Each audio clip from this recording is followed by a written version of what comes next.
In the rolling hills of an island lost between the vast ocean and towering mountains, the village of Karang had lived for centuries untouched by modernity. The villagers had forged their lives from the land and the sea, their existence a harmonious blend of agriculture, fishing, and tradition. Life moved slowly, as the seasons dictated the rhythm of existence. The residents knew the patterns of nature intimately, understanding how to read the sky, the ocean, and the earth beneath their feet. At the heart of this peaceful life was Henry, a farmer who had long since become an integral part of the community. But Henry was not just a farmer, he was the guardian of an unusual creature who had become a symbol of the village's resilience, Surya, a giant elephant. Surya had once been wild, roaming the dense jungles of the island, but a tragic incident had left him orphaned as a young calf. The villagers had taken him in, giving him shelter and food. Over time, Surya had developed an almost mystical bond with the people. He became more than just an animal, he was part of the village's soul, a protector and a worker. He helped plow the fields, carried heavy loads, and even guided the villagers through difficult tasks in the jungle. Surya wasn't merely a beast of burden, he was a member of the village family. The villagers respected Surya, not because of his strength, but because of the wisdom he imparted. In a village where the land and the sea were often unpredictable, Surya was their constant, their anchor in the storm. He understood the rhythm of the seasons in a way no human could. It was said that he could sense when the rains were coming or when the winds were about to change. Despite his immense size and strength, Surya had a gentle soul. He had a unique way of communicating with the villagers. His eyes would soften when he was near them, and there was a calming presence in his every movement. It was as if he understood their struggles and challenges, offering solace in a world that could sometimes be harsh and unforgiving. But the storm that was coming, the tsunami that no one saw coming, would test the bond between Surya and the village in ways no one could have anticipated. The events that unfolded would not only challenge the survival of the village but would also redefine the relationship between man and animal. Days before the tsunami struck, there were signs that the earth was beginning to stir. It started with subtle tremors, small shakes that seemed insignificant but left a lingering unease in the villagers' hearts. The ocean, usually calm and inviting, began to shift, its waves growing restive, almost as though the sea itself were preparing for something massive. The fish were acting strangely, swimming erratically and disappearing into the deep waters, as if they sensed the impending danger. The island's elders, those who had lived through storms and earthquakes before, began to whisper among themselves. They knew the signs of nature, they knew when the earth was restless.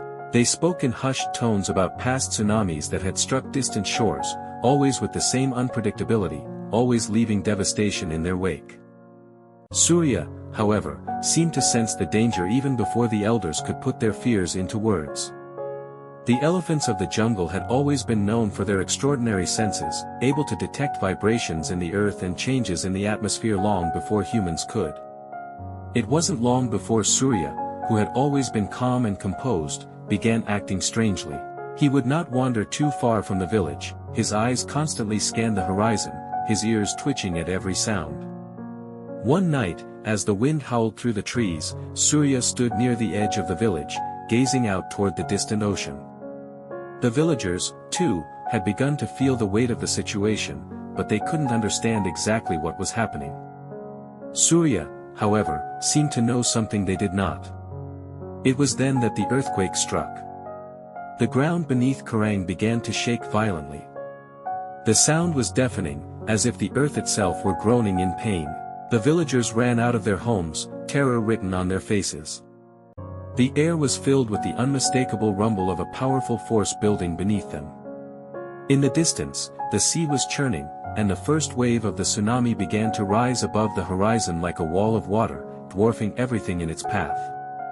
Panic swept through the village. People screamed for their families, rushing to higher ground, grabbing whatever they could carry. But the realization was dawning too slowly, there was no time.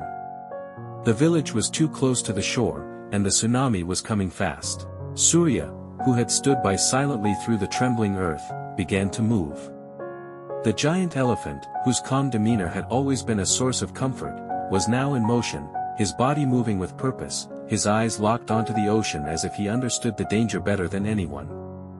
Henry, the farmer who had always trusted Surya's instincts, followed him without a second thought. He ran alongside the elephant, urging the villagers to follow Surya to the higher hills. Surya's path was clear, and he moved with determination, his massive form cutting through the chaos of the village as if guiding them to safety. His tusks rose high, his ears flared, and he moved with the urgency of an animal who understood what was at stake. But the water was fast approaching, and there was no way to outrun it. It was clear now that the tsunami would strike at full force, and no amount of running would be enough. The village, a place of peace and serenity just hours before, was now facing its end. As the tsunami roared closer, Henry saw the fear in the eyes of his neighbors. The young, the elderly, and the children were struggling to keep up with Surya's swift pace. Henry called out to the villagers, urging them to keep moving. But the ground was uneven, and the villagers were exhausted. The tsunami was now close, and the sea had begun to swallow the shoreline, sending waves crashing into homes and fields. Surya, sensing the growing panic, did something incredible. He turned back toward the village, where a group of elderly villagers had been left behind, too weak to move quickly. The water was rising fast, and the elderly could not make it to higher ground on their own.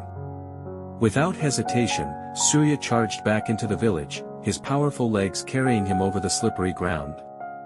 Henry, in awe of Surya's bravery, rushed after him. Surya's massive body cleared debris and broken structures, and he reached the elderly villagers just as the waves began to crash around them.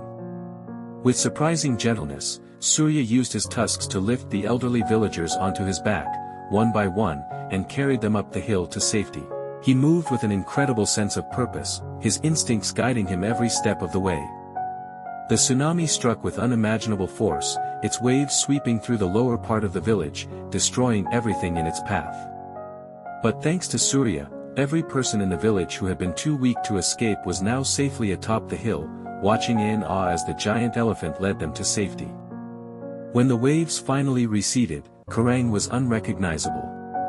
The lower village had been completely destroyed, the homes and crops washed away, and the once peaceful shore now a tangle of debris.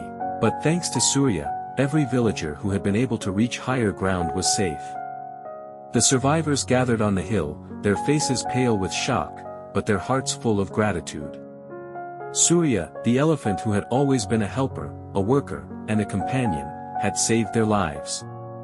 The villagers looked at Surya not as an animal, but as a hero, a savior who had risked everything to protect them. In the days that followed, the villagers worked together to rebuild their homes and their lives.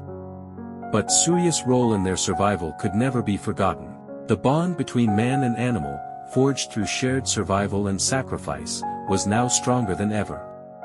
The village chief called for a ceremony to honor Surya, a memorial to the elephant who had saved them all. "This elephant is not just an animal," the chief said. "He is our protector, our savior, and a symbol of what we can achieve when we work together. Let us never forget the hero who saved our village." Surya's heroism became the heart of the village's new identity. Each year, the villagers celebrated Surya Day, a day dedicated to the elephant's bravery and the lives he had saved. The celebration was filled with songs, dances, and feasts, honoring not only Surya but the strength and resilience of the community as a whole. Surya lived out his days in peace, his role as a protector firmly established in the village's history. When he passed away many years later, the entire village mourned the loss of their hero. A monument was erected in his honor at the village center, a statue of Surya standing tall, tusks raised, forever watching over the land he had saved. Surya's legacy lived on in the hearts of the villagers. His story, passed down through generations, reminded them of the power of sacrifice, bravery, and the deep connection that could exist between man and animal. The bond that had been formed during the storm was unbreakable, a bond that transcended species, a testament to the strength of the wild and the love that can exist between all living beings. In the end, Surya wasn't just a hero.